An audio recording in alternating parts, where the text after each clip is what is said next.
My name is Thilaka, and I will be the anchor for this evening. Please join me in welcoming our special guests who have arrived. Also, please welcome the Executive Director of the Geopolitical Cartographer, Rishan De Silva. Thank you, Thilaka. The Honorable Ranil Wickremesinghe, President of Sri Lanka, Mr. Erik Solheim, International Climate and Environment Advisor to the President of Sri Lanka, Mr. Ruwan Wijewardene, Secretary Foreign Affairs, Excellencies of the High Commissions, embassies, and members of the Diplomatic Corps, distinguished guests. It is indeed my pleasure, once again, to welcome you all to another lecture hosted by the Geopolitical Cartographer. The Geopolitical Cartographer promotes the study, research, and analysis of the geopolitical, geoeconomic, and maritime affair developments in the Indian Ocean, Pacific Ocean, and the connected landmass, which are redrawing the global political order. Under the heading of Maritime Affairs, this covers issues of the law, security, and the environment, which is what brings us here today. Today, we are once again honored to be joined by a distinguished leader, Mr. Erik Solheim, who has been a friend of Sri Lanka for a few decades now. And we have invited him here to deliver a lecture on international cooperation for the protection of the environment, with reference to the Indian Ocean in a wide context of world ocean policies and protection. Thank you for being here today with us to share your knowledge on these pressing topics. We are also grateful to have with us today Mrs. Thilaka Jayasundera, Secretary to the Ministry of Industries, and Dr. Matthew McCartney, of the Principal Researcher of the International Water Management Institute, which is headquartered here in Sri Lanka. They will be joining Mr. Solheim in a panel discussion following the lecture, which will be moderated by retired Rear Admiral Ranasinghe, on the topic, Uniting for a Greener World, the Role of International Cooperation in Protecting the Environment. Mrs. Jayasundera, Dr. McCartney, thank you also for joining us here today. To all who are joining us, whether here in person or online, we hope that you take these understandings further in your daily practices. Before we begin, I would like to invite Mr. Ruwan Wijewardene, the Presidential Advisor on Climate Change, to say a few words.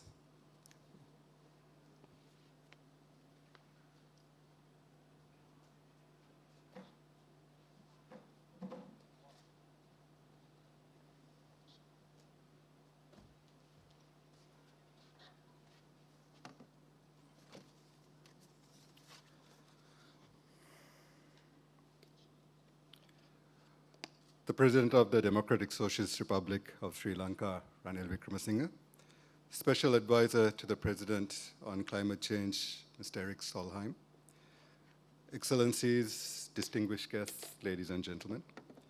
It gives me great pleasure to express a few words on this event of international cooperation for the protection of the environment. As you all know, Sri Lanka is one of the most vulnerable countries affected by climate change.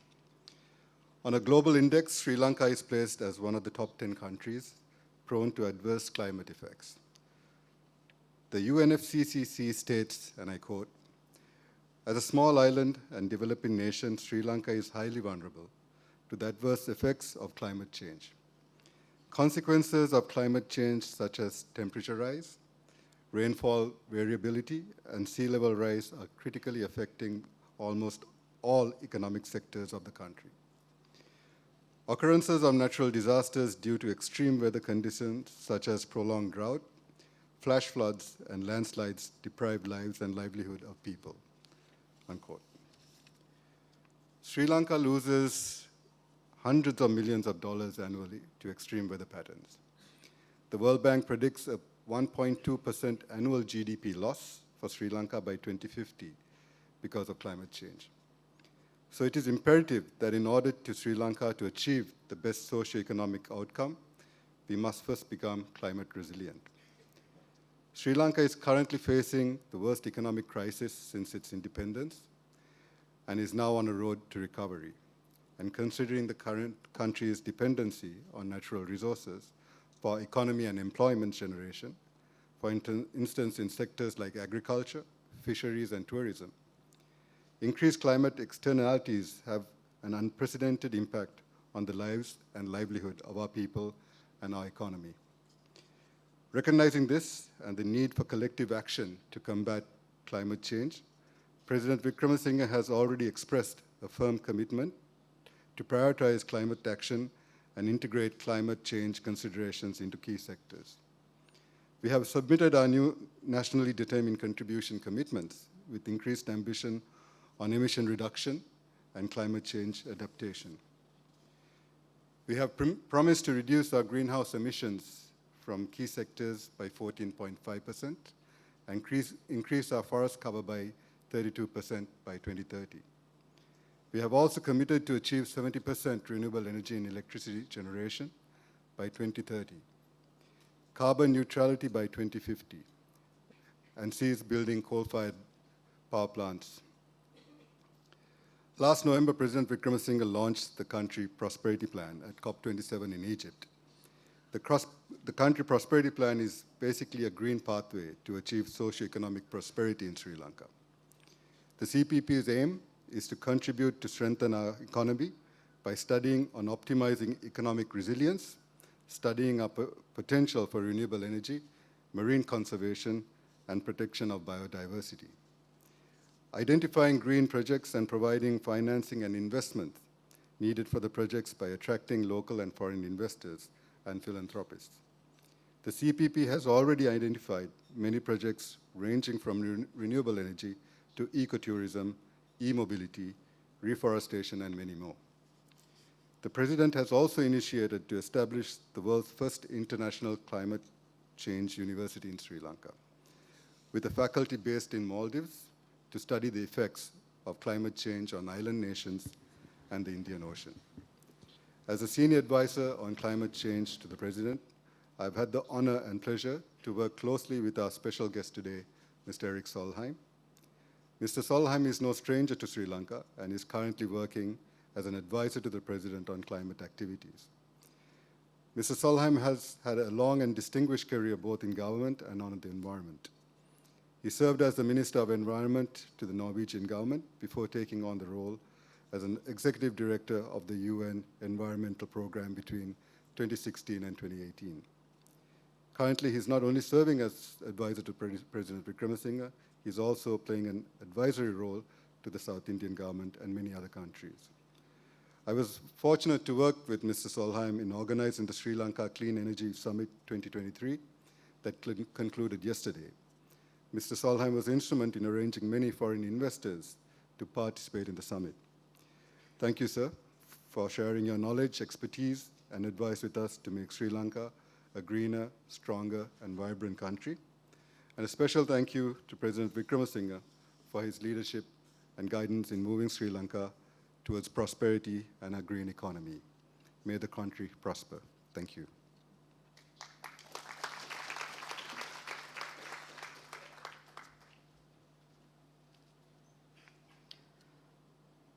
Thank you, Mr. Wijewardene.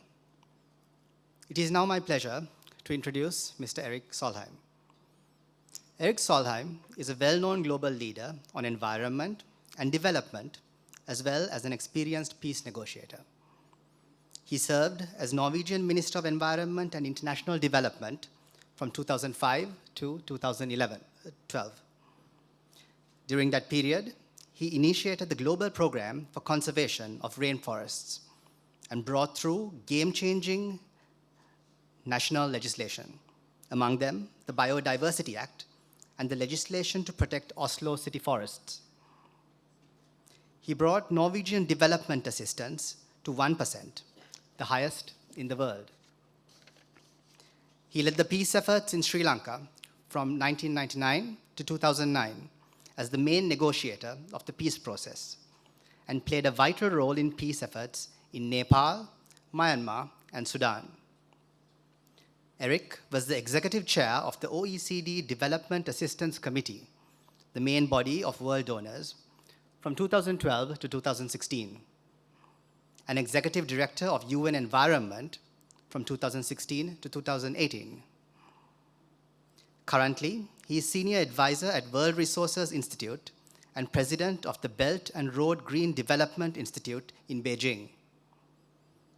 Erik is Chief Mentor of Global Alliance for Sustainable Planet and Chairman of the Board of Afroz Shah Foundation in Mumbai. He is advisor to April, the world's largest paper and pulp company in Indonesia, to Aker Horizons, Norway's leading green industry cooperation, and to Norwegian electric battery company, Morrow.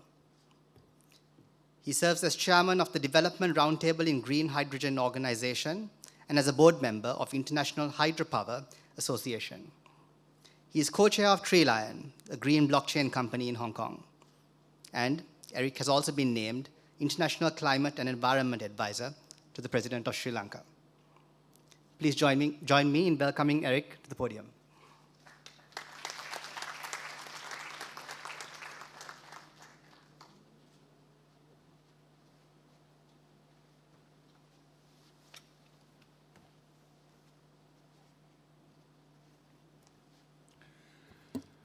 Mr. President, good afternoon, Colombo.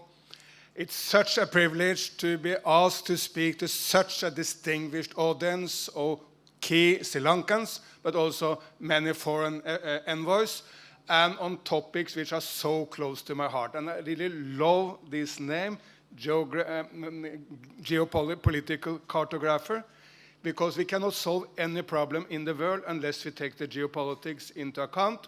And of course, the map and geography is central to everything. And Sri Lankan location right in the middle of the Indian Ocean. This ocean is 20% of the surface of global oceans. And it's right in the most fast-growing part of the world. So Sri Lanka has a huge role to play in the years to come. And look, this is a nation with no enemies. No one anywhere in the world hates Sri Lanka. People are respectful to Sri Lanka, they like this nation, and you can play a role in making bridges in the world because we need a lot more bridges and a lot fewer walls in this world. I just came here from Chennai, and there, all over Chennai there was a poster of Prime Minister Modi, which I did love.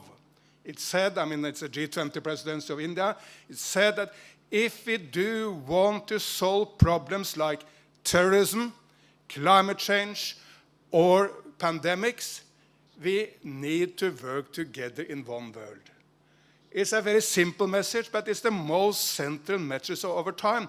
I could add, if we want to bring everyone out of poverty, if we want to reset economies after the pandemics, whatever is the main issue, we need to work together.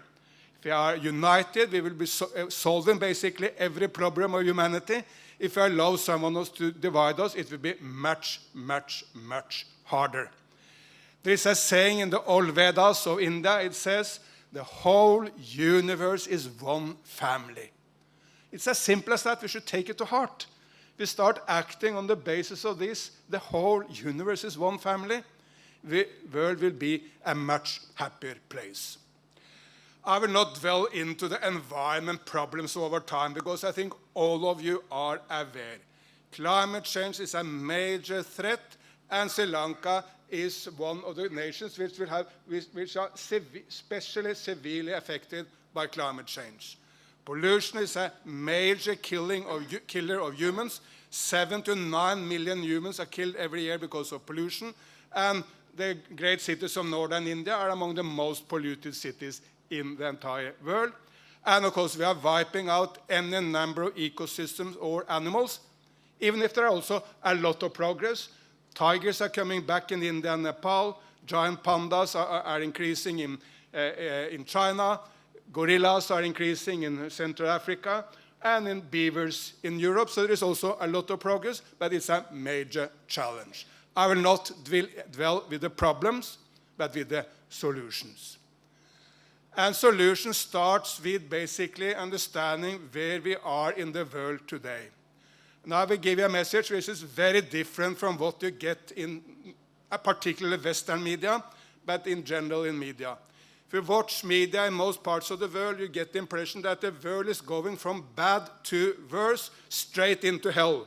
and that we have never ever been living in a more difficult time on planet Earth. Exactly the opposite is the case. We are so lucky to be the generation living at the most peaceful, most economically prosperous, and best of times ever. Look, when South Asia came out of colonialism, I mean, there still are some Brits thinking that South Asia should thank the Brits for colonialism. When South Asia came out of colonialism, life expectancy in this part of the year was 30 years. May have been a little bit higher in Sri Lanka than in India, but it was around 30 years. Now life expectancy in Sri Lanka is well into the 70s, and India will soon pass 70 when it comes to life expectancy. If we were in 1948, nearly all in this audience would have been dead at the time of life expectancy of 30 years. And it was the same in China. When I was born, life expectancy on the planet was 46. Now it's 72 on the planet. It means that there is more progress from I was born up to today than there was from Adam and Eve and up to when I was born. Because it's nothing to do with me. It's just the enormous progress of our time. And the same with education. When South Asia was left by the Brits in around 1948, hardly any Indians could read and write. Now, basically, all Indian children are starting in school. Even if school quality is too low in many places, Sri Lanka, all children are starting in school.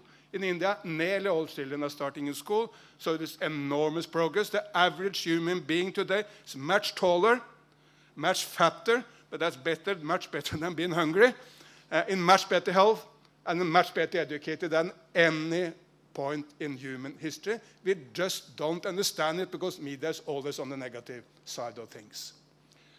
If I say this, some people will raise their hand and say, yes, sir, this is right. We are fast developing on the planet. But there is a lot more violence. Again, exactly the opposite. We are living in the most peaceful of times. Horrible as the war in Ukraine is, there's never been a more peaceful time. There's never been a time where the chance of any individual human being dying in violence, whether domestic violence or terrorism or street violence or wars, chance of dying in violence has never been as low as now. Just we don't understand history. The Chinese has made a lot of discoveries in the old Chinese capital, Anyang, in Henan province. Just in Anyang, there were 1,000 sites where the old Chinese offered to the gods, not goats. They offered human beings to the goats those days. And there are lots of people who are burned with the chains on, because slaves those days were living their entire lives with chains, and they were buried with their chains. Well, there are no one living on planet with physical chains today, and thank God we are not offering humans. So let's forget the idea that the past was a peaceful time. The past was a much more violent time. We have gradually been able to reduce violence, and of course we should do a lot more to reach there. Then some people will say, wow, but environment is more critical. Yes, the forces of nature and climate change are more critical, but our ability to handle them are also much better. There was a cyclone in the Indian state of Odisha 3 years ago, one of the most powerful cyclones in Indian history. How many people died? 10. It may have been a little bit more than the first figure of 10, but not a lot more. Why did only 10 people die with this enormous power of nature? Because Odisha has a very decent chief minister. He put up buses who took everyone out of the area. India has very good weather forecasting system. It was precise weather forecasting. They knew exactly where it would hit. And of course, no one died after the event because of hunger or diseases, which have been the case in the past. So we have a similar cyclone in Bangladesh in the 1970s. May not have been exactly the same, but similar. Killed 500,000 people. In Odisha, it was 10. And this shows that, yes, we are playing with very, very, very powerful forces, which we'll not play with, but we also, even the poorest nation in the world, much more prepared to handle them than we were in the past. So this is the basis. Humanity has solved great problems in the last decades. On that basis, we can do even better in the future. And let me bring to your attention 3 main tendencies in today's world. Number 1, we are living in the Asian century. It may be hard to swallow for us Westerners, but when it comes to the environment, the lead nation now on every single technology is China, without no exception. I mean, China last year produced 82% of all solar panels in the world, produced 70% of all electric batteries in the world. Yes, you may buy a Tesla, may be designed in California, but the battery in all likelihood is made by CATL, the biggest battery producer in the world, and half the value of the car is the battery. So it matters who make the battery as much as who design the overall car. And China was 80% of all hydropower, 60% of all solar power, 57% of all electric cars. I can give you one number upon the other. There is no exception. China is the lead nation on all environment technology. So even an Australian research institute who just judged the United States and China on the 35 most incredible technologies of our age, and their conclusion was that China was leading the United States in scientific papers in 27 out of these 35 technologies. I cannot judge on that, but let us be no doubt China is the lead nation on environment protection. But second is India. Prime Minister Modi is launching green missions by the day. Green hydrogen mission, electric battery mission, electric car, electric vehicles mission, solar production in India mission, all these missions. This is basically what South Korea did when this nation grew from absolute poverty and nothing in the 1950s into being one of the most successful nations in the world. It was exactly that, using the power of the state to drive the market and create the Samsungs and Hyundais.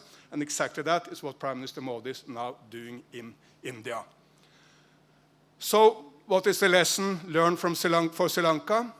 Of course, to benefit from this, this nation is very close to China, very close to India at the same time. Chinese and Indians are happy to invest here. Yes, of course, there are tensions and difficulties which will have to be handled by President Wickremesinghe and others, but it's an enormous opportunity for Sri Lanka to be located in the most dynamic part of the world, dynamic when it comes to economic development, but also dynamic when it comes to green development. And in particular, Sri Lanka is very, very close to southern India. While India overall is moving fast, southern India is moving much faster than the north. Tamil Nadu and Karnataka are the most successful states in India, great on technology, great on green growth, high-tech opportunities, and the old time when Sri Lanka and Tamil Nadu could not work together for political reasons we all can recall, it's over. There's no reason Sri Lanka and Tamil Nadu cannot work closely together. For instance, encouraging international companies to invest both in Tamil Nadu and in Sri Lanka, and then get benefits of scale from coming into this part of the world. So that's number 1. We are in the Asian century, and that's, of course, going back to the past. 250 years ago, 60 to 70% of the global GDP was in South Asia and China combined, 60 to 70%. It went down to about 4% at the time of end of colonialism, but it's now coming back. Whether we come back to 60%? Yes, probably. Not immediately, but over some time. So being in the Asian center, an enormous opportunity for Sri Lanka. The second is focus on the political economy. That's where we see the change on climate and environment, not on diplomacy. Look, in Glasgow, in the UK, the Brits did brilliantly with the climate talks in Glasgow. But it was not their mistake, but the focus was completely wrong. Focus was, shall we phase out coal or shall we phase down coal? Has no meaning in the world out there, absolutely zero meaning from the real world, just a diplomatic game which can keep good ambassadors busy for a lot of time with no impact on the world outside. Some people in Glasgow even blamed India, and by extension I'm sure Sri Lanka, for climate change. Well, North American emissions up to this point is 25 times South Asian emissions per capita. 25 times. How can anyone from the West blame the Indian subcontinent for climate change? Well, it's also 10 times bigger than the Chinese emissions, so why should China be blamed?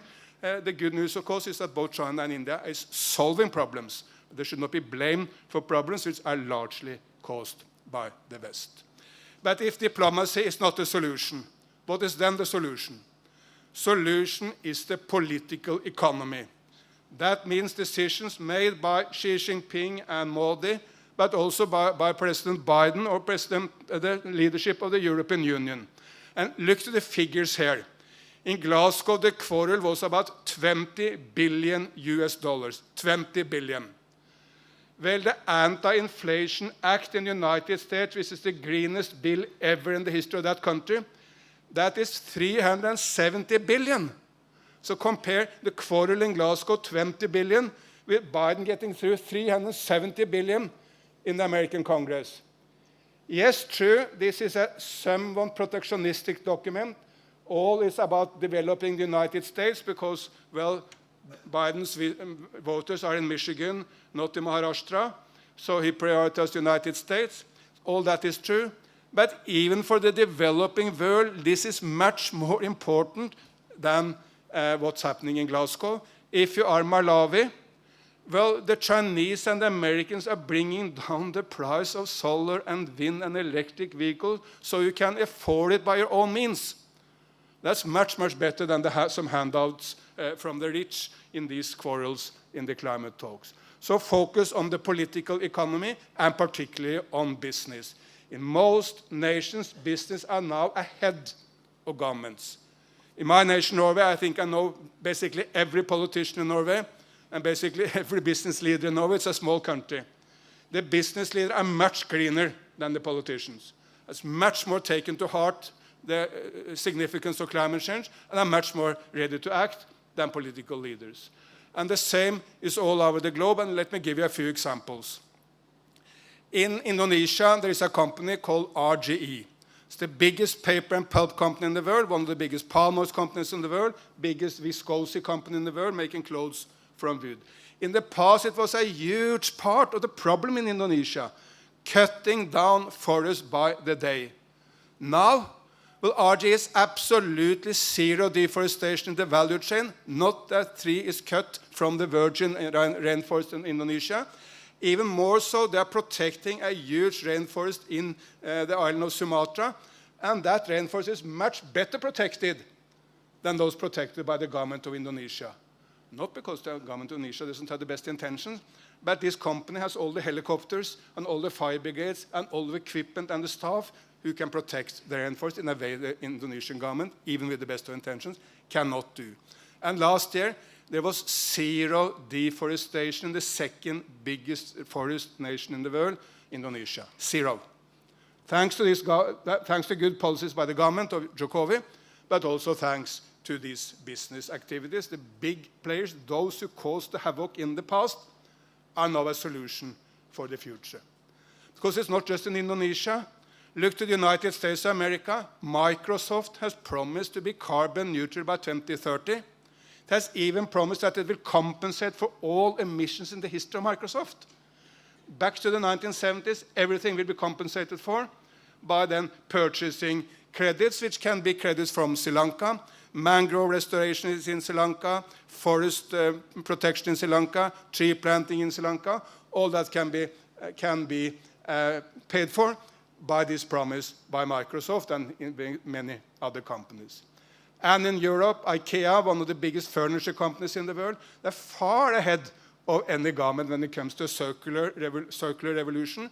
They believe at the end that if you buy a yellow sofa today, well, maybe 5 years ago into the future you want a red sofa, well, you should be able to hand in the yellow sofa to IKEA. They should sell it to another customer, or they should take it and break it down and use all the equipment into new products. In India, there is a company called Attero. They can use every single part of the air conditioning here, or your computer, or my phone. Everything can be recycled into new products, and there is indeed more gold in 1 kilo of electric waste than there is in 1 kilo of gold ore from, say, South Africa. So it's an enormous value which we can tap into if we let business do the job. And that's why it's been such a pleasure to work with Ruwan, and of course under the leadership of the president, to bring investors to Sri Lanka. Sri Lanka still need to do more to create an investment climate where more will come, but this place has an enormous opportunity to get investors from India, from China, from America, from Europe, from all over the world into the green economy of Sri Lanka. But then there needs to be a focus on business. Government need to regulate market, set the rules, but business will have to do the job and provide the scale of the technology. And thirdly, Asian century, business dominance. Third is technology. Without technology, we will not be able to resolve the problems, because we will have to, we have all the technologies already. All technologies we need are available. They will improve, and they will need to scale up. But in particular, I want you to focus your brain on artificial intelligence. I don't think we still have anticipated the importance of artificial intelligence. Artificial intelligence is probably the biggest technological revolution of all times, probably bigger than the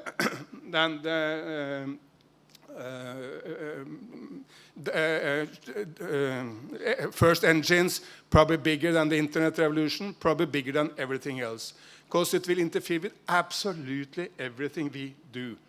Health, education, entertainment, how we find love, how we work with in our jobs, how we do our traffic, everything will be impacted by artificial intelligence.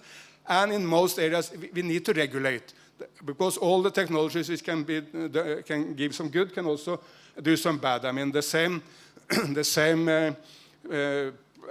same drone which can deliver a dosa to your door can also deliver a bomb to your door, for sure. But the opportunities for the green revolution here is enormous.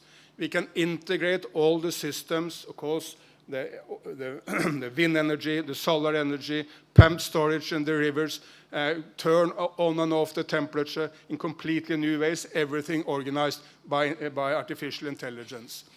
Traffic will be completely different. Some people are worried with autonomous cars. To me, it's an enormous opportunity. When I drive, sometimes I get sleepy, and sometimes I even close to fall asleep. The autonomous cars will never fall asleep. Sometimes I'm tempted to drink quite a lot before going into the car. Well, autonomous cars will never drink. Autonomous car will never speed about the speed limit.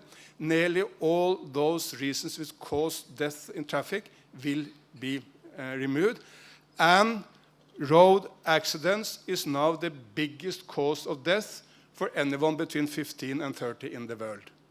Yes, we elderly, we die from other reasons, but if you're a young person, a road accident is the biggest threat to your life overall in the world, and this will be drastically reduced. And of course, for the health, even the best of doctors may have seen 5,000 cancer patients. Artificial intelligence can roll through every cancer case which is documented in human history and set the diagnosis. And then, of course, robotics will do the surgery in a much, much more precise way than even the best of doctor can do. And I can go on, and I can go on. There's a fantastic article by Mr. Friedman in the New York Times this week about artificial intelligence. Please read it. And you will be amazed, maybe scared, maybe enthusiastic, but we can never, ever escape it. And those who try will be the losers in history. There's a price everywhere in the world to pay if you come late to history. Yes, I understand that it may be difficult to speak to a farmer in Ratnapura or Polnaruva about artificial intelligence. They may have more immediate issues there, as most people have, but these will transform the world totally. And if you don't understand it, we will be historical losers. Was in my younger days, there was a company called Kodak. Some of you may recall it. Every film in the world was Kodak. Well, Kodak didn't understand the digital revolution.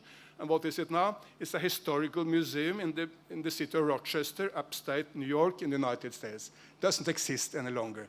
Much, much later, I had a Nokia phone Well, Nokia was by far the biggest telecom company in the world, a great Finnish company. Well, they went from being the biggest to the 10th biggest in 1.5 years. Again, because in the meantime, Steve Jobs came up in California with the smartphone, which Nokia didn't believe in. So it's a very, very brutal price to be paid if you came late to history. So I can just encourage Sri Lanka to look into all the opportunities and also areas where we need regulations from artificial intelligence. I will then finally say a few words about the geopolitics and at the end about the Indian Ocean.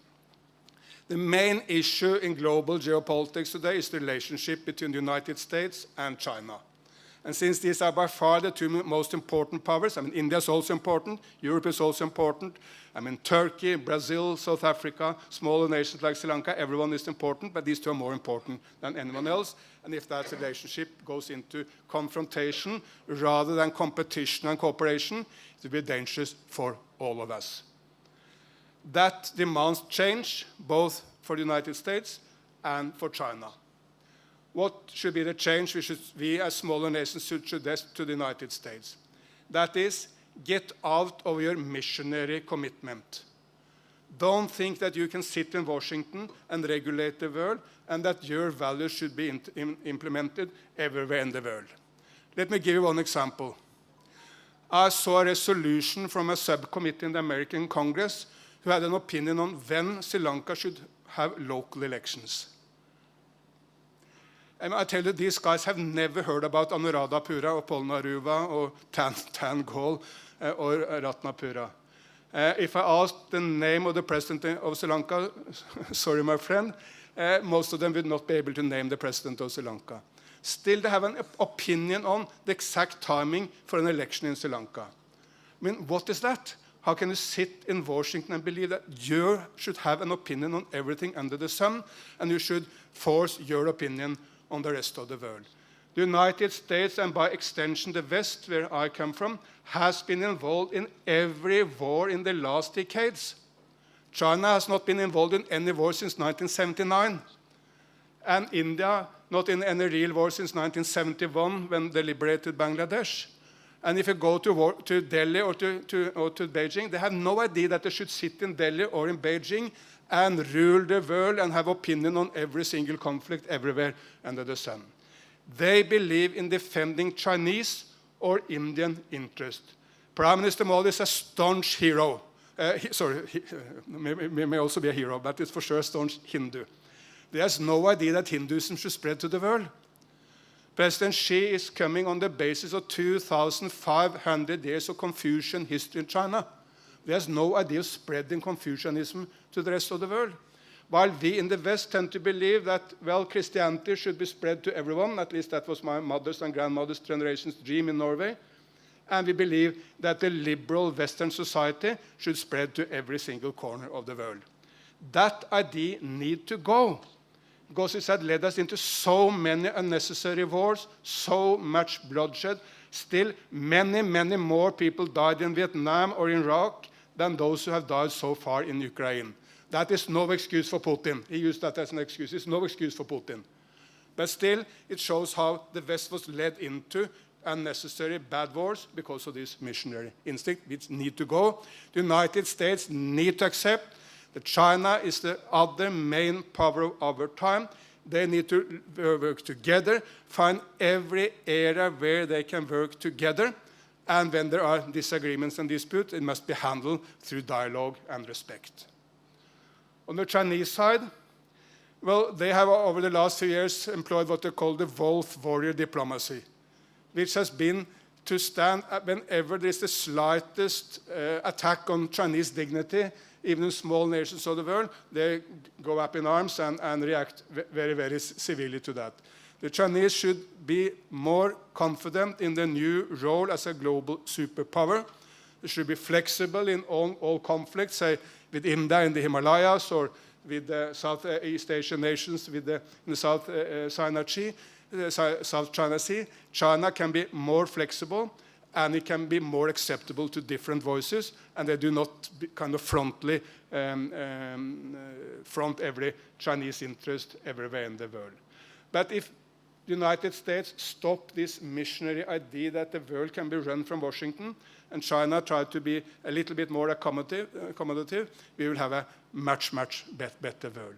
I tell you, in the next 100 years, I give a bet here and now, China will not adopt the American political system. The United States will not adopt the Chinese political system. Well, if that's the case, maybe we should live together on the basis of different systems in a world which can work together. And that is where small nations like Sri Lanka or my nation Norway, any other small nation, can play a role. Because no small nation wants to choose. When John Bolton was the National Security Advisor of the United States, he asked the African leaders, you need to choose. Either you are with us or you are with China. Well, there was not one president, not one prime minister, the entire continent of 54 nations in Africa, not one raised his or her hand to say, I want to be with you, Mr. National Security Advisor. Nor would any of them be just with China.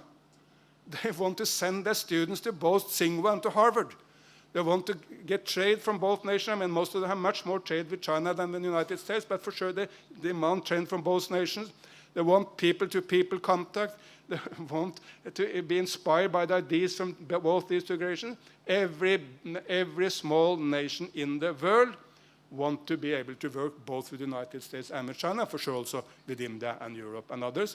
And it's important that small nations stand up for this, because then we will get a much better world.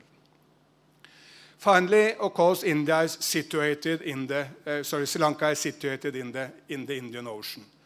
There was a very good news a couple of weeks ago when the world came together to make a regulation of the sea beyond national sea borders. That is very important because there is no regulation of those the deep seas. In the past, there was no need because no one could actually do anything there.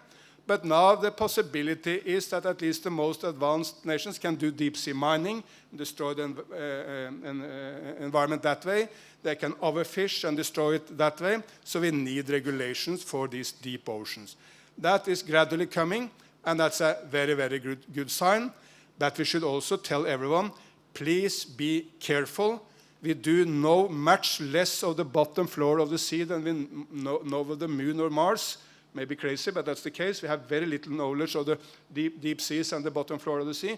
And when we don't have knowledge, let's be careful. Let's not start mining there before we have much more overview of the environment consequences. And we need to stop overfishing. I still recall when I was sitting with Ellen Johnson Sirleaf, then the one female president in Africa, in her presidential office in Liberia, in Monrovia, in Liberia. I was Norwegian minister at the time, and I asked her, how can I help you, Madam President?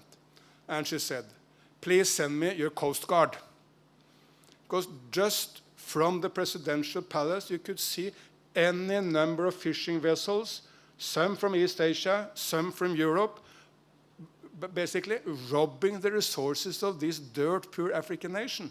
Because they had no Coast Guard to push them away. They could go as close to the coast as you can think of, just fishing and taking the resources of a very, very poor African nation. This needs to stop, and it can be stopped if the main nations in the world come together and put pressure on the fishing industry to get this stopped. But we need regulations, because all developed nations can stop this, and nations like India could not accept this at all, but African nations have in reality no opportunity to stop it. It must stop. And finally, I will also mention, since I haven't spoken a lot of my own nation, Norway, that this is probably one of the areas where a nation of Sri Lanka can have some benefit of learning from Norway and seeing what we have done. I believe we have been one of the most successful coastal nations in the world when it comes to regulating the fisheries and when it comes to planning and mapping the coastal areas. Norway is dividing our coast in three parts. One is the north, the Barents Sea to the Russian border. One is the middle part. And then we have the southern part, which is towards Denmark and Germany. And we have an overall comprehensive plan for all these areas, which bring in everything. Fisheries, oil and gas, coral reefs, shipping, agriculture, pollution. Everything is brought into one plan, so that we can take the right decision based on that plan. It's a rolling plan, so every 5 years there will be a roll of that plan, but it gives a fantastic, in my view, instrument for making the right decisions. And we have been able to, even in the worst of crisis, even now with Ukraine, still to work with Russia on common policies for the fisheries in our areas, because we cannot solve this alone. Back in the days, I mean, we had herring, then herring disappeared. Cod is the mainstay of Norwegian life for the last 1,000 years. I mean, we are a cod nation. Well, the cod disappeared, or at least close to disappeared. Well, what did we need to do? We need to regulate the fisheries, but we couldn't do it alone. We need to do it with the European Union, with Iceland, and with Russia. And now, of course, herring and cod has come back in abundance. Nature is bouncing back if we're not making it difficult for nature. And now the fishermen are making lots and lots of money, but they needed this cooperation where we were able to work with Russia, even when we had disagreements with the Russians in other areas. So I can only recommend this. We need planning for the Indian Ocean, working between with everyone, even if some nations may sometimes be difficult. Make sure that we are not destroying the open seas. And again, Sri Lanka, being an island nation, a coastal nation, and a nation which can work with anyone, has a great role to play in the next decade as a center for these ideas in the Indian Ocean. So thank you so much for listening to me. I will go back to my opening. Let's create a world where we take to heart the old Indian axiom, the whole universe is one family. That's which will lead to progress for humanity in the 21st century. They understood it 3,000 years ago in India, but we can implement it in our era. Thank you so much.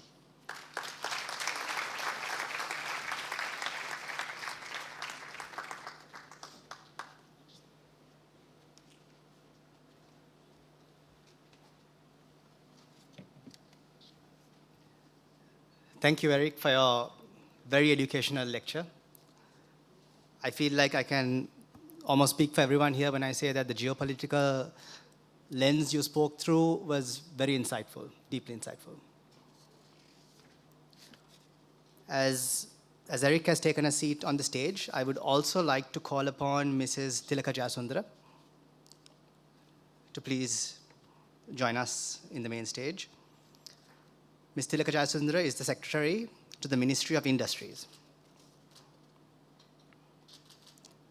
In addition, I'd like to also call Dr. Matthew McCartney of the International Water Management Institute to the head table, along with our moderator for the panel discussion, Rear Admiral Jagat Ranasinghe, retired board member of the Geopolitical Cartographer.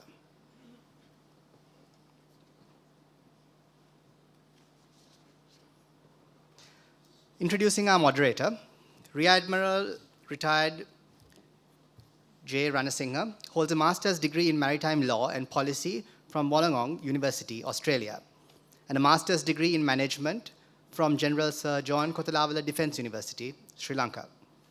He also has a postgraduate diploma in conflict and peace studies and diploma in conflict resolutions from the University of Peace and BCIS. His versatile profile has earned him fellowships from the Geneva Center of Security Policy, GCSP, and the Nautical Institute of the United Kingdom. Over to you, Rear Admiral. Good evening, ladies and gentlemen. It is my pleasure to be moderating this session on the title, Uniting for Greener World, the role of international cooperation in protecting the environment. Today, we have a panel of distinguished experts who will share their insights and experiences on the climate change, environment effect, green industry, and also about the water pollution and water management. First, it's my great pleasure to introduce Mr. Erik Solheim, our anchor for this evening. Mr. Dinik Jamaha has already provided a detailed introduction of Mr. Solheim earlier. Therefore, I will focus on Mr. Solheim's relevance to the topic at hand, also which is the topic is Uniting for a Greener World, the role of international cooperation in protecting the environment. He's a renowned environmentalist and diplomat, also advocate for sustainability. Mr. Solheim has served as the Executive Director of the United Nations Environment Programme and held several senior positions in the Norwegian government, including Minister of International Development, Minister of the Environment. He has been recognized for his leadership and contribution to the field of environment protection and sustainability. Next, we have the Secretary for the Ministry of Industries, who have the responsibility in driving forward the green industry agenda. This introduction highlights Mrs. Jayasundera, Thilaka Jayasundera's extensive professional background as a special grade officer of the Sri Lanka Administrative Service. Her Commonwealth Excellence Award in Government Performance Management and Measurement is also important to mention. Her current position as the Secretary of the Ministry of Industries also has a lot to do on green industry. Lastly, Mr. Matthew McCartney, a principal researcher at the International Water Management Institute, specializing in water resources and promoting nature-based solutions and ecosystem services across catchment and landscapes. We are honored to have these esteemed panelists with us today, and we look forward to hearing their insights and perspectives under the title, Uniting for a Greener World, the role of international cooperation in protecting the environment. Please join me welcoming our distinguished panelists.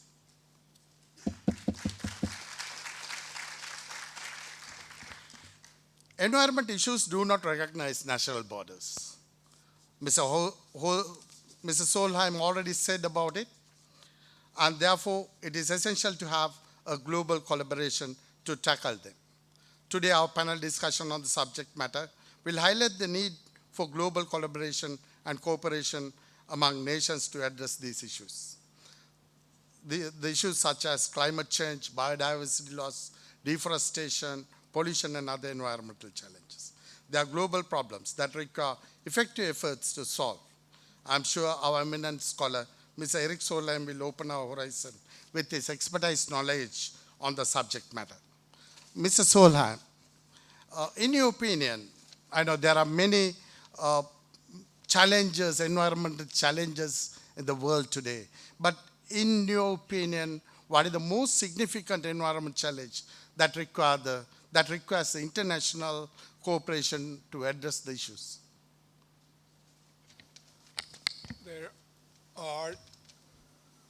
There are, as I said, three main challenges: climate change, destruction of nature, and pollution. All of them are both global and local. Let's also remember that a lot of the action can be taken also locally. I mean, as an example, the plastic pollution problem is, there is a process now to make some global agreement to fight plastics, but at the end, it's a local problem. I've been picking plastic at the beaches of Mumbai and a huge number of times. Never ever at the beach of Mumbai did I see any piece of plastic which originated in China.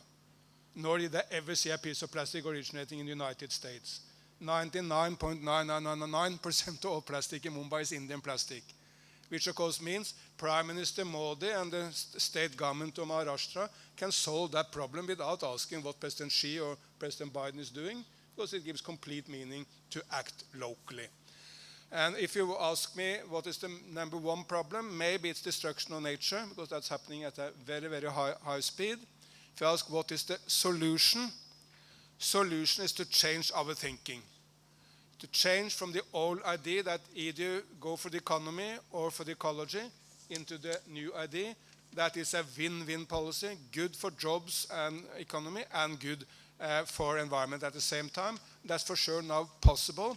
And I will end up, if you look to why China and India are so successful attacking this problem, is because both President Xi and Prime Minister Modi is seeing climate change as an opportunity.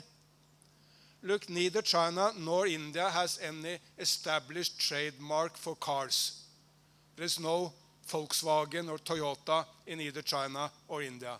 I mean, if I ask you, maybe you can mention Mahindra, but basically you cannot mention any old-style car brand from either China or India. What is China and India doing? Trying to leapfrog into the electric mobility age, where they can capture markets.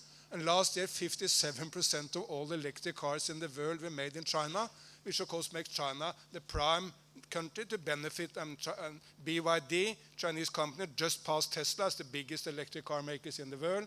China this year passed Japan as the biggest exporter of cars in the world. So this is an enormous business opportunity for China. But the thinking in India is exactly the same.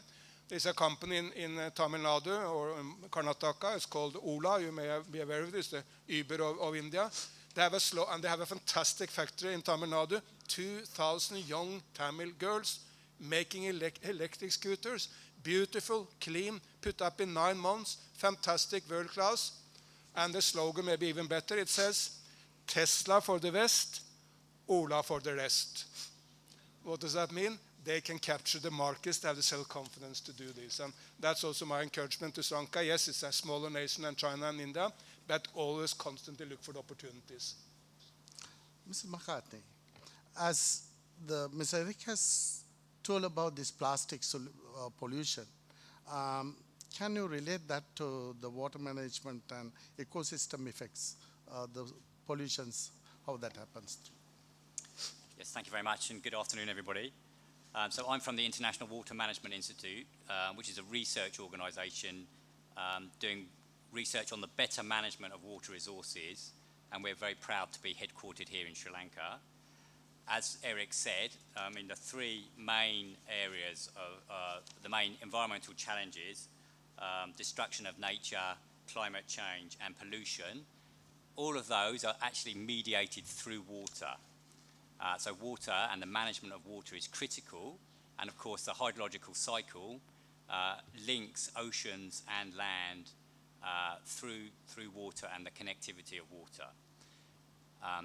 So management of water is critical to all these environmental problems, and it's critical to find solutions within the water world for these problems, including plastics. As you said, most plastic enters the oceans through rivers. So we need to find ways in which we can stop the plastic getting into the rivers in the first place, and that will then provide some form of solution. And last week I was actually in New York at the UN Water Conference, and it's the first water conference that's been held for 47 years, and it was a slightly less positive message than Erik gave earlier. It was all about the water crisis and how we are heading towards a massive collective failure unless we improve water resources management. And we hear about unprecedented floods and droughts, storms, from one region of the world to another. We have storms one day, floods in Pakistan, drought in Europe and the Horn of Africa, and this is affecting millions of people. It's true that we have systems in place now that fewer people actually die from these natural hazards, but their frequency is increasing, the intensity of these events is increasing, and the economic damage and the numbers of people affected. In Pakistan, 33 million people were affected by the flooding in Pakistan. In Europe, again, and the Horn of Africa, it's millions of people who are being adversely affected by these hydrological events. So we need to manage water better. On the other hand, we also know that it's not just a crisis of extreme events. There's still a tragedy globally about, some 2 billion people still lack access to safely managed water. It's estimated that one child under 5 dies every 80 seconds as a consequence of polluted water. And hundreds of millions of children are growing up stunted, in part because of lack of access to clean water. So the world is now reaping the consequences of decades of mismanagement of water globally. And it's even got to the extent now that we're changing rainfall patterns and the hydrological cycle. There was a report that came out last week from the Global Commission on the Economics of Water, which argues that the management of water has pushed the global water cycle out of balance, and for the first time in human history. And what they're arguing is that we've changed the climate and to such an extent now that we're changing rainfall patterns, and that's having this huge knock-on impact onto the hydrological cycle. And of course, the water crisis, as we already know, has been said, is intertwined with climate change, and most climate change impacts will be felt through water. It's also very closely intertwined with the biodiversity and loss of biodiversity. The Living Planet report, which is produced every year by the Worldwide Fund for Nature, shows that every year it's losses in freshwater biodiversity which exceed those from terrestrial ecosystems. So we're failing to meet human water demands at the same time as misusing and polluting water and degrading freshwater ecosystems. About something like 50% of wetlands have been lost over the last 100 years as a consequence of mismanagement. And countries are, of course, interconnected in the hydrological cycle, not only, and I know this doesn't apply to Sri Lanka, which is an island state, but they're interconnected through transboundary rivers and aquifers, but also through this increasing recognition of atmospheric flows of water vapor, so that water evaporated from one country then falls as rainfall in another country, and changing landscapes and degrading ecosystems in one country therefore has a knock-on impact into others. So this is the water crisis is a crisis which obviously has local implications, as Erik just said, but it needs to be managed collectively at a global scale. It needs a big global effort now. This is what came out from the conference last week at the UN. It needs a huge global effort, collective global effort, to manage the water crisis and the different elements to the water crisis. Of course, water connects everything from energy, food, and ecosystems. We talk about the nexus of water, energy, food, and ecosystems, and the need to manage across that nexus. The basic message I would say is that water is the medium through which we need to manage and to resolve many of these issues. Although these crises are intensifying, we do have technologies. As Erik said, we have technologies, we have systems, we can manage it, but we've got to do it in a collective way. Thank you. As we have discussed, and also what Mr. Erik Solheim said, uniting for a greener world, it requires a holistic approach. And with Dr. McCartney, the pollution starts from the land itself when the water pollution concerns, especially the marine pollution. So, in my opinion, I reckon that the holistic approach and again, the measures should involve not just by individual actions, but also business and industries together should take preventive methods. Such will prioritize definitely the sustainability through renewable energy and energy efficiency. We have a new, again, the concept, the green building and constructions, sustainable agriculture and waste management and recycling. All these are effects of the pollutions can be effect on all this. And to elaborate more on these aspects, we have the Secretary from Ministry of Industries who can speak on this topic on more detail about the green industry.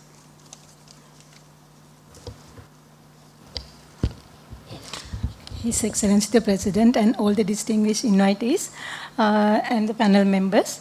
Actually, let me talk about the Sustainable Development Goals, what we already agreed, integrated. All the UN member countries, they already agreed to achieve that Agenda 2030. Under that Agenda 2030, we all know that there are 17 Sustainable Development Goals. And what do we mean by sustainable development? Then sustainable development, we mean that sustainable development is enhancing the economic and social development while protecting environment. Therefore, that we believe that there are 3 pillars of sustainable development. Number 1 is environment, number 2 is social development, and the number 3 is economic development. And how that sustainable development goals are aligned with those 3 pillars. Under environmental, that SDG goal number 12, number 13, number 14, and number 15 has aligned. And also under social development, SDG goal number 1, 2, 3, 4, 5, 6, 10, 11, and 16 has aligned. At the same time, when we are talking about the economic development, SDG goal number 7, number 8, number 9, and number 17 has aligned.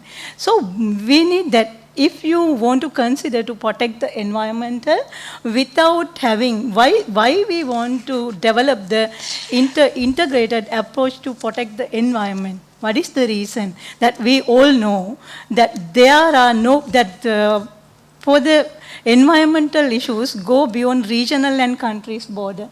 That's why we want to focus more international cooperation in vital when considering the global and regional connections and process at play. In addition to the EU institutions, we have a long legacy of working with key regional and other international bodies and programs. Therefore, greening the environment and the greening the industries, why we want to go for the green in the environment.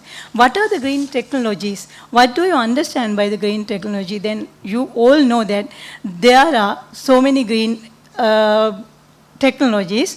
Reducing carbon emission and leveraging a circular economy is the key focus for the developing of green technologies. I believe that then what do you mean by the green technology? It is an umbrella term that refers to a diverse range of technologies and practices that can minimize environmental impact.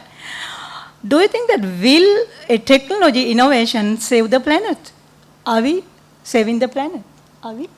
Then I believe that there are more green technology than solar panels and wind turbines. Industries must talk about these green technology, what those technologies. Wastewater treatment and water purification, and also waste management and recycling. Waste to energy. Electric transport, we already focus more on electric transportations, and also programming temperatures to save energy when you are not home.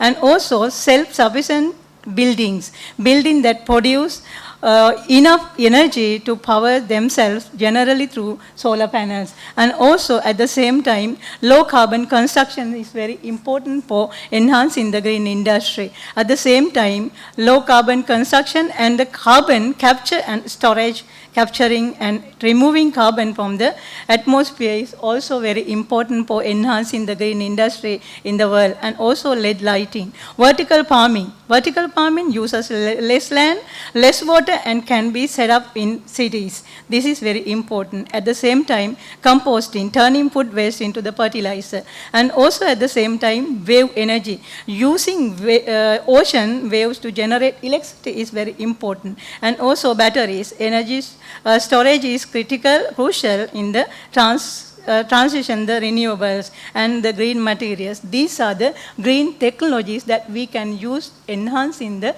green industries. I believe it is very important for focus more on sustainable development goal and introducing these green technologies to enhancing the green industries. Thank you, ma'am. You have well elaborated the technologies and innovations available for protecting the environment in the green industry. In this, what do you think, what roles do you think that government and private sector industry playing in these aspects? Yeah, actually, I believe that to introduce this, I believe that the international organization also can play an important role in helping to reduce environmental impacts by contributing to agenda setting, capacity building, as well as managing and linking the scientific network into the international or the governmental process. Government, that many countries, especially when I'm talking about the Asia-Pacific region, many countries, government has introduced in the ESG, environmental sustainable governance, and also the BRSR, business responsible and sustainable reporting. This kind of reporting system should be enhanced and introduced to all the industries and the private parties. At the same time, private sector will be a critical partner in delivering effective development, cooperations and environmental issues in partner countries. So I believe business practices has been associated with environmental pollution and degradation, and especially in countries where safeguard systems and environmental governance. At the same time, the private sector, they can enhance a big role in enhancing and protecting the environment. They can deploy private sector with the majority of finance being deployed towards the following activities. What are the things that I mentioned?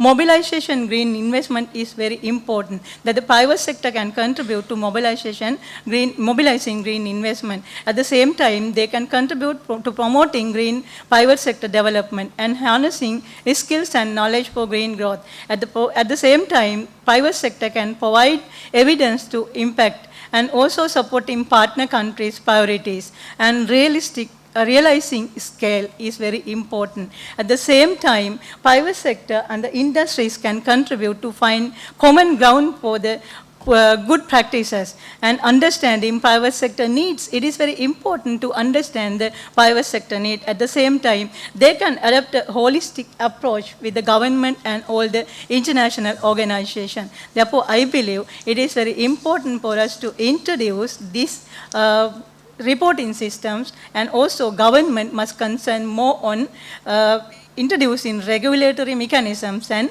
reporting systems that they want to introduce to the develop public-private partnership, also very important. Thank you, ma'am. Very well explained. And I will go back again to the Mr. McCartney.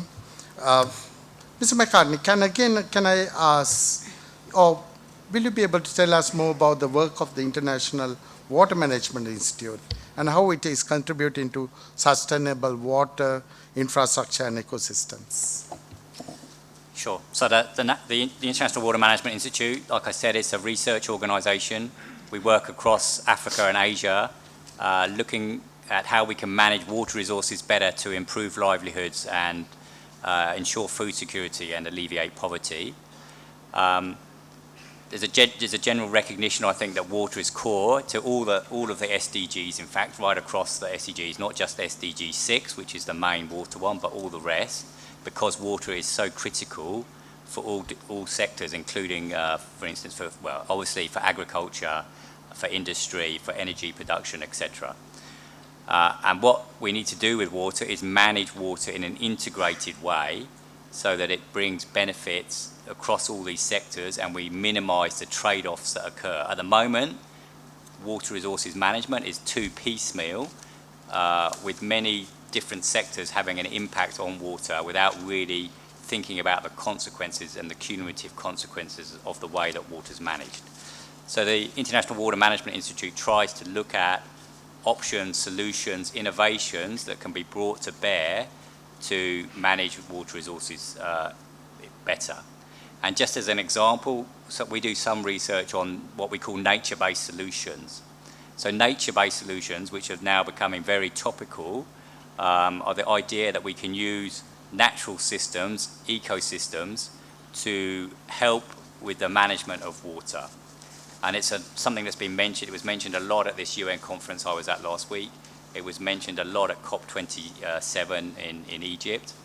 And the basic thinking is, yes, that you have natural systems and the processes of natural systems which are in good condition can help with the management of water. And just as an example, here in Sri Lanka, we're doing research on wetlands here in Colombo, along with the government, so the UDA, the Urban Development Authority, the Department of Wildlife, the Biodiversity Secretariat, SLLDC, etc. We're working with these government institutions, all of which have a mandate of some kind to manage wetlands within Colombo. And then we're working with, in addition to those organisations, with local communities to try and align community practices with government policy which is all about ensuring that these wetlands are protected and maintained, not degraded, in order for them to provide what we call ecosystem services to communities. And key to these ecosystem services which these wetlands can provide is flood reduction.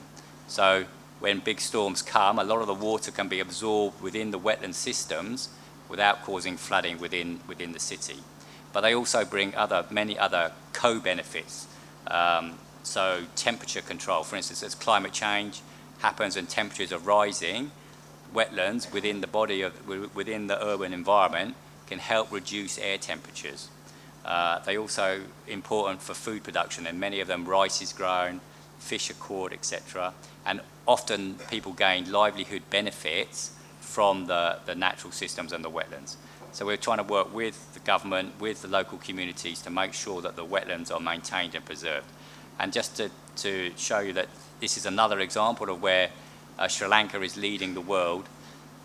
Sri Lanka Colombo, the Ramsar Convention is a wetland convention which is intended to preserve and conserve wetlands. And I think it was in 2018, Colombo was accredited as a wetland city. It named 5 or 6 or maybe a dozen cities around the world where they were managing wetlands in a way that was exemplary for the rest of the world. And Colombo was acknowledged as one of those cities and was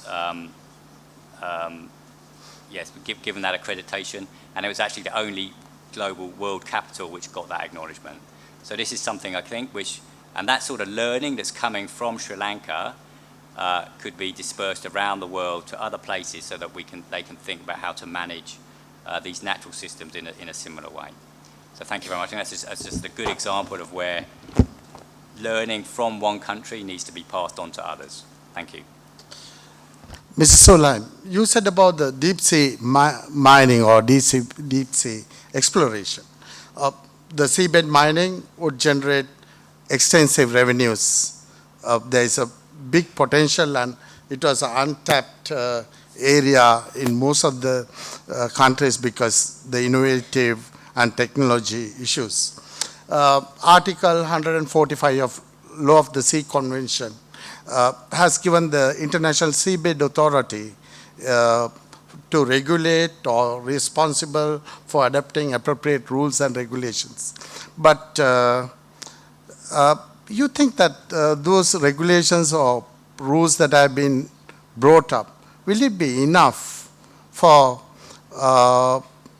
seabed, kind of a large area and a vast subject involved with a lot of stakeholders as well as different technologies? You think that available rules and regulations are enough to protect the environment and hazards coming out of the seabed mining? I think the main factor kind of making sure this is not happening at any major scale at the moment is simply the price. It's so costly to really mine something from the deep seas that it can only happen for something which is extremely valuable, something which is very valuable at a very in a very focused form, and for any other mineral it will at this stage not be cost effective. So I think, and I also think that it would be stupid to say that for all of future we should not do any deep sea mining. But we should not do it in such a way, an experimental way, which potentially can destroy nature. And we should also take into our thinking that at this stage, in reality, only a few nations will have the technology and ability and resources to do it, meaning, yes, United States of America, yes, China, yes, Europe, but not so many others. So it can be also very, Japan, Korea, but it can be a very unfair world if just a few nations can do this at what is really resources that should command the humanity. So I think we should go slow. We should put science at the core and make sure that we are not doing anything which is experimental and can have major harm to nature. Thank you, sir. because of the time constraints, there are a lot to talk about, and there are a lot of ideas can be mixed around, but yet that due to the time constraints, I think we have come to the end of our panel discussion. We will now open up the floor for questions. Please raise your hand, or if you have a question and a microphone. If there's a microphone? Yep. Please keep your questions brief and focus on the topic at hand, please.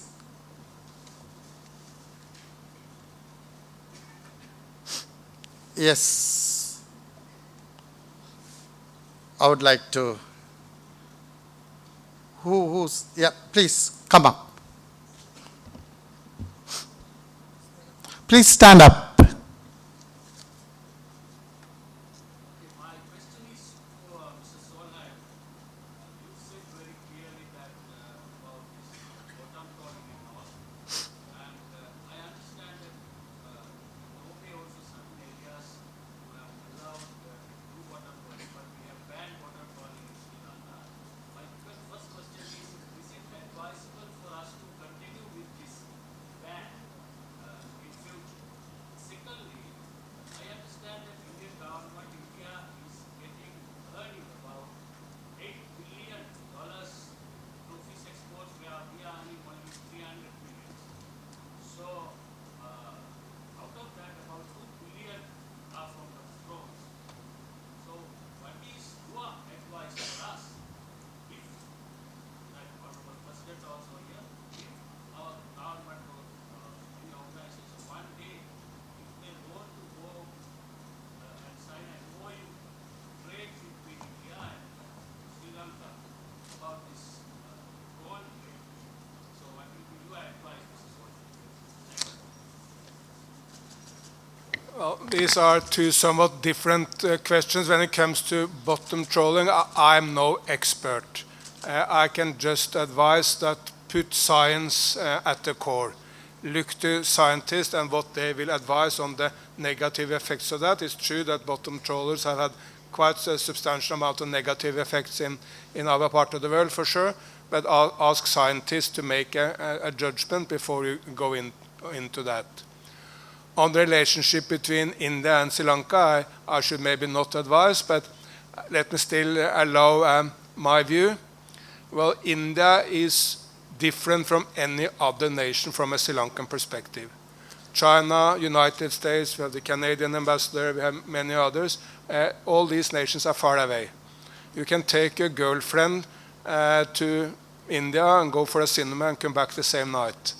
And India and Sri Lanka at the end are the same languages, same religions, same culture. You look the same, you eat the same food.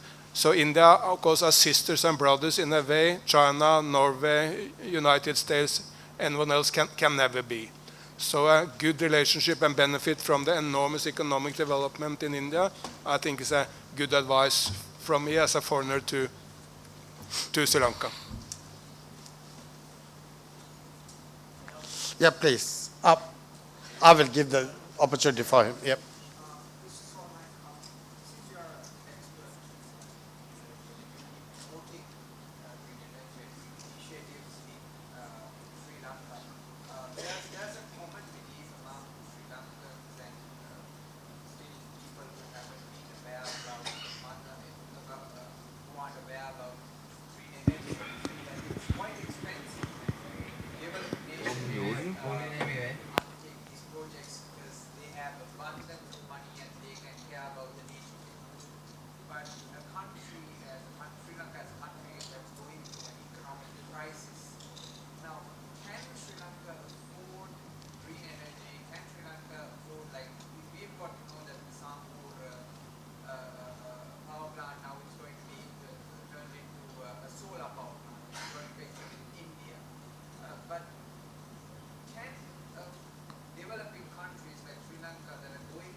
Yep. Sri Lanka cannot afford not to do. Then Sri Lanka will be the Kodak or the Nokia, those who come too late to history. But what you say is right. I mean, 10 years ago, for sure, there was a heavy premium if you wanted to go into renewables. No any longer. The price of solar has fallen by 90% in the last decade. The price of wind energy has fallen by something like 80% in the last decade. Now solar is the cheapest energy anywhere in the world. It's much cheaper than coal. A recent report from the United States even said that if United States are closing old coal plants and building new solar plants, they save money. It's economically better to run a new solar plant than to harvest an old coal plant. So for sure, Sri Lanka cannot afford not to do, and this is an enormous opportunity for developing countries to leapfrog into the post-coal area. There are issues. Yes, you need a battery. Sri Lanka has, the sun is not shining all the time, the wind is not blowing all the time, but rivers of Sri Lanka can act as a battery. And of course, even if you use coal as a battery for solar and wind, then it's much, much, much cheaper and much better. So indeed, yes, in the past it was a cost. Now it's an economic opportunity to go green. I think it's going to be the last question, but please make it very brief. You're not talking about climate change, right? So, as Solheim said and Ranasinghe, when it comes to the climate change, pollution keep forward. In Sri Lanka, per day, 20 million batches are being used and sent to the land. And per day, 15 million shopping bags are being used and sent to the land. Per day, 10 million PET bottles are being used and sent to the land. Right? So, in Sri Lankan context, it's just 3% of plastic are being recycled. Literally, it's zero. So, my suggestion is not a question of a complaint. My suggestion why the government can't ban, not to ban plastic or shopping bag, at least charge some fee for shopping bags. You can see in supermarkets, you can get a number of shopping bags, and it's from supermarket to your local, and it's going to landfill. So start with that. That's number one. Number two, PET bottles.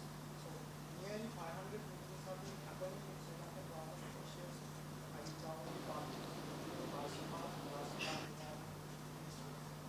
So if one particular meeting, 100 people use 500 bottles, and then 50,000 PET bottles are being used per day, 5 million rupees. So my suggestion to the official and to all the What is your question, please? question, I'm finishing. So it's a suggestion.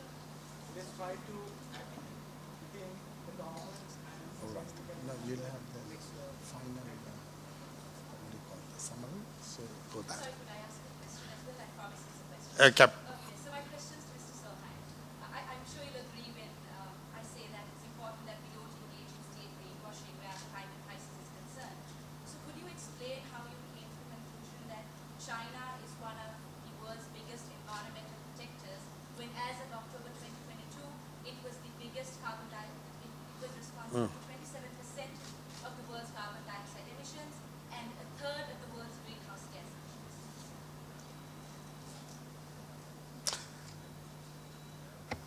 Just first, for those of you who don't know Nish, he created Zero Plastic movement in Sri Lanka, and I thought it was impossible at the midst of the economic crisis in this land, where you think everyone would be really, really concerned with economics. He brought thousands upon thousands of young people to pick plastics in Gaul, in Colombo, other parts. So I just encourage everyone to support his Zero Plastic movement, because that's really, really fantastic.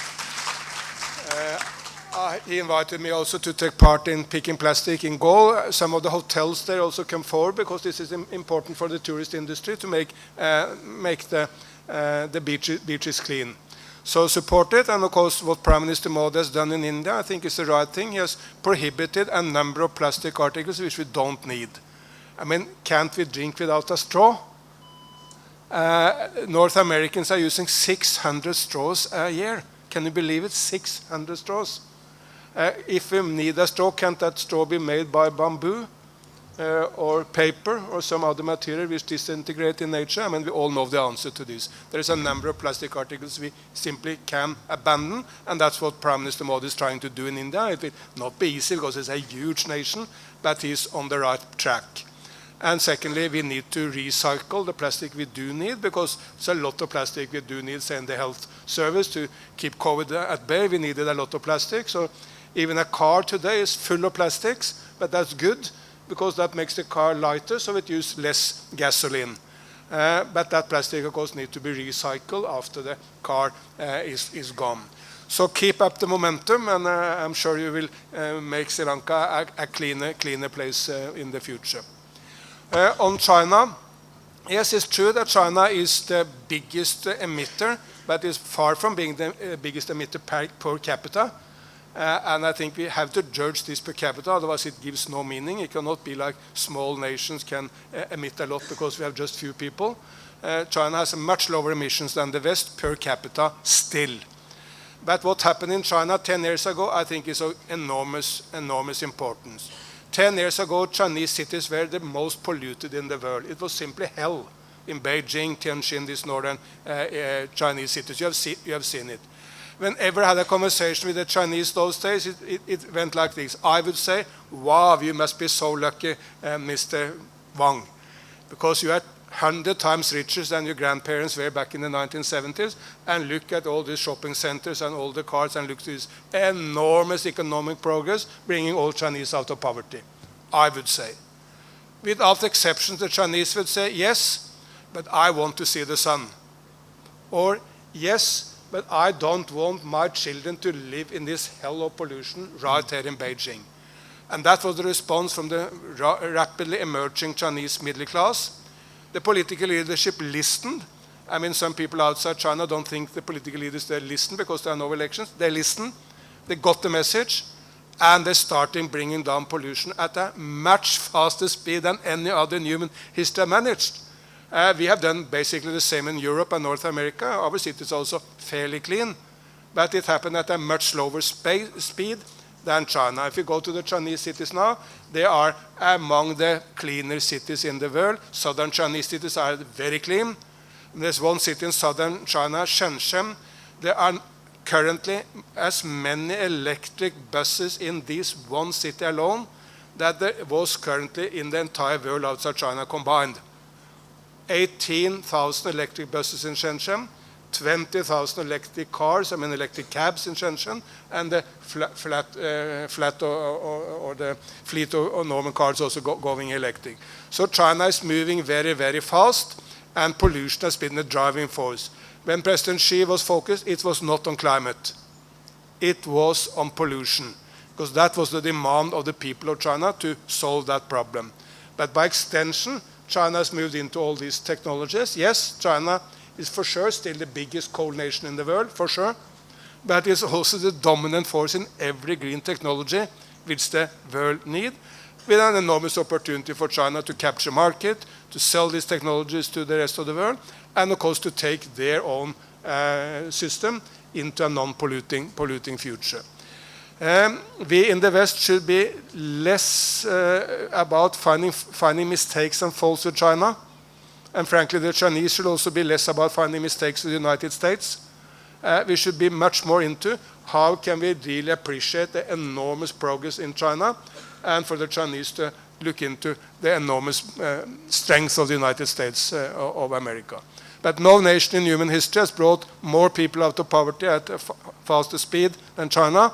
And no nation in human history has moved faster into green economy than China. And that's an enormous opportunity for a nation like Sri Lanka to tap into that technology and that enormous economic power of China. Thank you, Ms. Erik. Now is the time for panelists to give your summaries or maybe key points, or if not, the takeaways for the audience. So may I start with Secretary Industries, if you have. Secretary, Ministry of Industries, let me share some experiences regarding that, the question that he mentioned regarding that solar energy. Yesterday, actually, we had a big discussion to introduce the e-loan scheme, the loan scheme for the environment-friendly organizations. Actually, with this situation in Sri Lanka, we know all the industries, they are facing severe difficulties in managing the energy efficiency and energy bills with this crisis. So we wanted to introduce the loan scheme. So we had a discussion with the solar energy company and the electricity board. We calculated that if one company need to go for 100 kilowatt solar panels that they want to introduce, those things, actually the investment, basic investment is around 10 million. That within 5 years period, that company can recover that investment. So I believe that it is very important for changing the solar energy and the green energy. At the same time, the Ministry of Industries at this time, with the support of government and the consultation and the supervisors and the advice of the Honorable President, that Ministry of Industries is introducing so many green energy technologies to the industries. Otherwise, without introducing these green energy technologies, that industries cannot move forward. At the same time, we know that during my stay in the Asian Productivity Organization in 2013 to 2016, I was the Director Industry of the Asian Productivity Organization, which worked in Tokyo, Japan.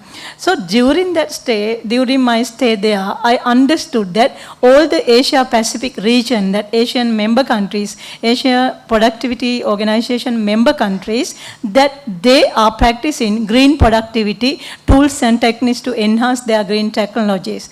At that time, Taiwan, they work as the Center of Excellence in enhancing the green productivity. So Taiwan, they introduced energy efficiency management systems and all the green technologies to all the member countries, including Sri Lanka, India, Bangladesh, Pakistan. Many countries, they applied these energy management systems and energy efficiency management systems, enhancing systems to their organization. In Sri Lanka, I was the director of the National Productivity Organization.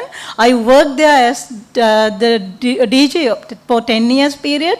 At that time also, Sri Lanka, we practices many green technologies. That green technologies we introduced to the industries. There are so many best practices in Sri Lanka. If you are interested, that you can share those best practices and you can benchmark those best practices.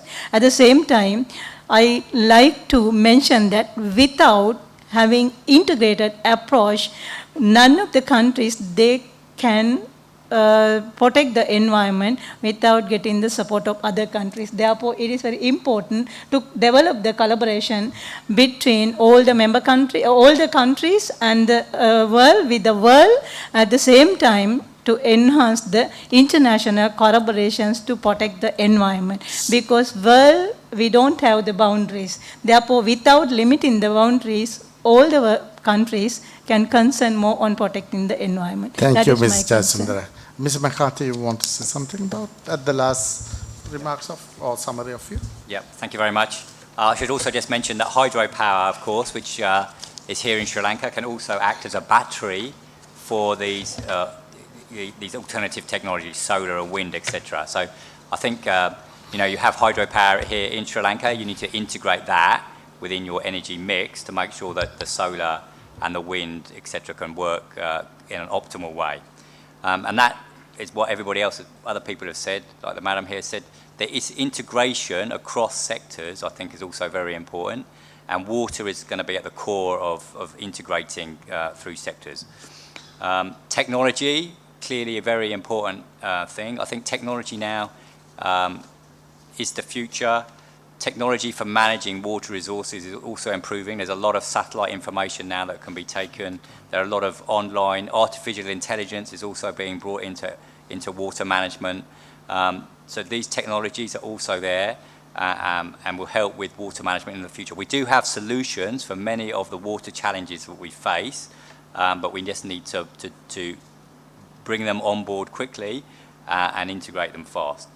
The private sector, obviously, also very important. How to get one of the major problems with water management and managing the environment is how to bring private sector finance into that. I think that's coming. We're told that in the water world, there's billions of dollars of private sector finance looking for investment in sustainable solutions. It's a matter of finding ways to tap into that finance to ensure that these sustainable solutions can be brought about. And then finally, I'd just like to say, yeah, I think the need for collaboration is the core. The problems that we face at the moment, they may be, the environmental problems are as pressing today as they've ever been. Erik gave quite a positive picture about the world as a whole, but I think that environmental pressures are as great as they've ever been, and they need to be resolved. And the only way that they can be resolved is through collaboration between countries, within countries and between sectors, etc. So I think the lessons that we learn in one place on how to do things in a successful way, in how to bring about, for instance, nature-based solutions, how to manage for ecosystem services, those sorts of solutions need to be transferred globally around the world, and the only way that can happen is through collaboration, successful collaboration between countries. Thank you.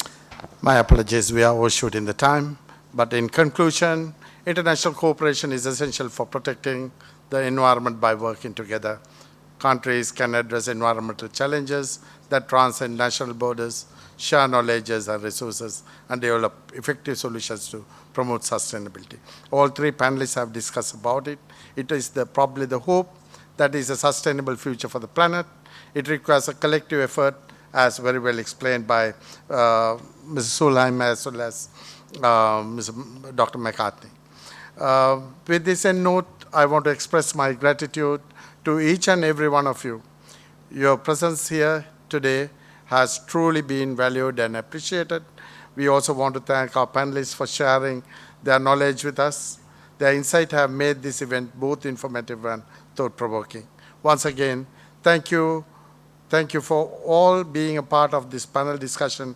We hope that you found it insightful and informative. Thank you very much. I now call upon Dr. Ganeshan Wignaraja, board member of the Geopolitical Cartographer, to propose the vote of thanks.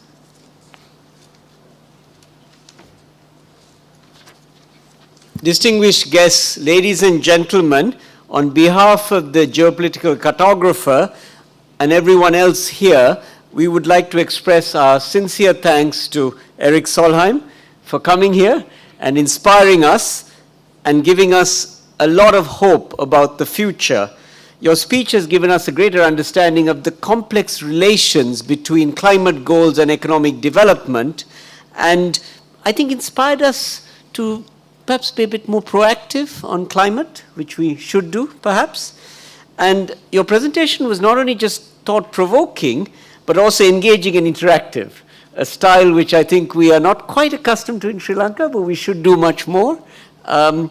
And I think your central message was really important, and speakers here have said it, but I want to try to use your words. If the world wants to solve complex issues like climate change, we need to work together and the world will be a happier place. And coming from Norway, happiness is of course a big part of life, and I think we all want to be happy in Sri Lanka. And your subsidiary 3 points I thought were really exciting. The Asian century is here to stay, and China and India are the future in this game. The second one was really, we got to focus on business. Government has done its bit, they create the environment, but it's about business to make the investment. And the third point is about AI, and I thought that was really thought-provoking. I hope AI will be a constructive force rather than destructive force, particularly towards climate. And no, thank you so much. Those are really great.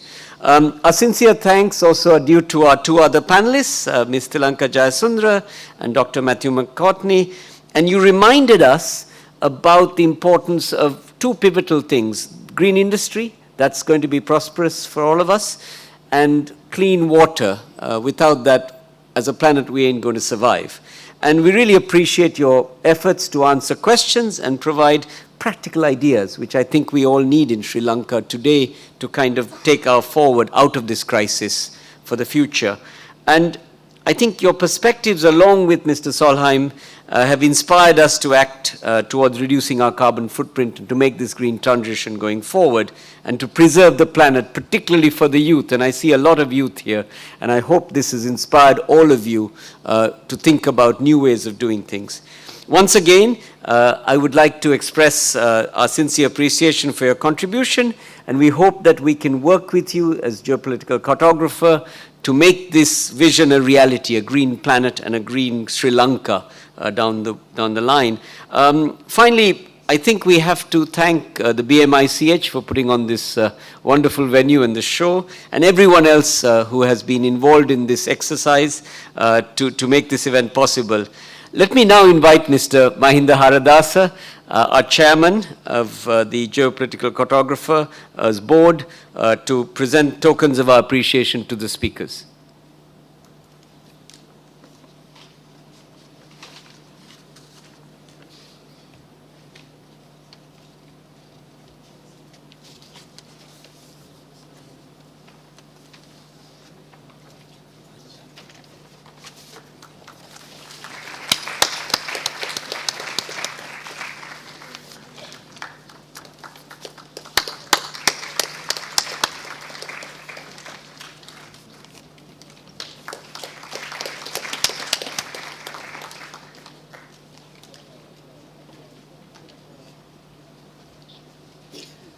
With that, we end today's session. Thank you all for joining us today.